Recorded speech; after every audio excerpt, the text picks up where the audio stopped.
It was early morning at the temple, and the young monk, Hakuin, was sweeping the garden path. As he swept, he watched a flock of wild geese fly overhead, honking loudly as they passed. Hakuin admired their freedom, the way they roamed the open skies without attachment. A longing arose in him to experience that same liberation. Just then, the old master came walking down the path. He smiled at Hakuin's gazing upwards. "You seem captivated by the geese," said the master. "Yes, I desire their freedom," replied Hakuin, "to roam wherever they wish without expectation or worry." The master chuckled. "But do the geese not fly south each winter and north again in spring? Their actions follow patterns just as ours do." Hakuin frowned. "You are right, master. Even the geese follow certain habits. Perhaps true freedom is not possible." "Not exactly," said the master gently. "The key is being aware of your habits yet not be bound by them. Like the geese, act when it feels right without holding expectations of how things should be." Hakuin nodded slowly. "I understand. Freedom lies not in having no habits, but in recognizing them and letting them go." "Come, let me show you," said the master. He led Hakuin to the edge of the temple grounds, where a family of geese had gathered at a small pond. One goose sat apart from the others, anxiously pecking at the ground. "See how that goose searches for something to eat?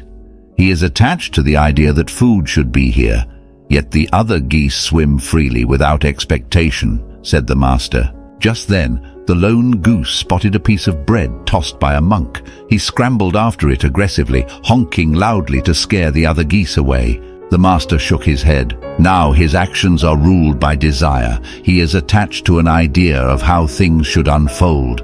Hakuin watched the goose gobble down the bread. "But without desire or expectations, how does one know how to act?" he asked. "Not by clinging to what should be, but by opening fully to what is," said the master gently. "Each moment offers gifts if we can see them. Expectation blinds us." Hakuin looked at the geese again with new eyes. He saw how they responded without judgment, freely accepting each moment. For the first time he grasped the freedom his master spoke of. In the days that followed, Hakuin often watched the geese by the pond. He observed how they floated leisurely around each other, never demanding or clinging.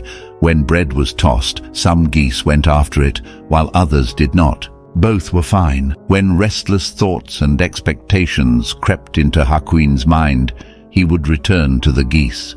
Their presence anchored him, reminding him to be open to the gifts of the moment. One morning, as Hakuin swept the temple path, the flock returned.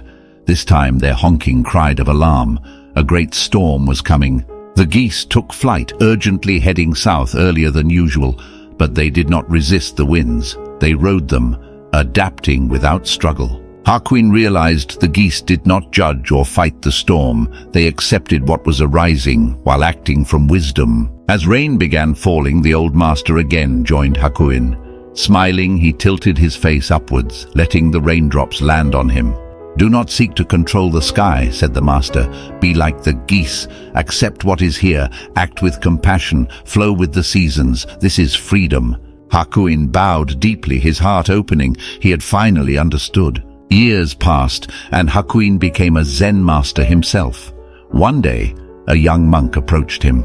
"Master, I struggle with expectations. I wish to be free of attachments and desires like wild geese, but I do not know how," said the monk. Hakuin smiled warmly.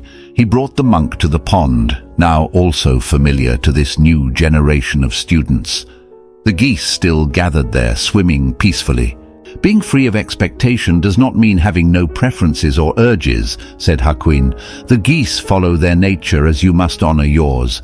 But stay aware of attachment. Expect nothing, yet appreciate all that arises." The monk watched the geese drift across the shimmering water. One goose broke from the group and flew off alone across the sky. "See how that goose follows his own path, while the others stay. Both choose rightly for them in this moment," said Hakuin. The monk nodded, beginning to understand. He bowed to Hakuin, feeling the first breezes of liberation. Hakuin watched as the monk sat by the pond, observing the geese with new inspiration. Soon he too would find the inner freedom he sought. This is Narrative Dreamscape. Thanks for watching.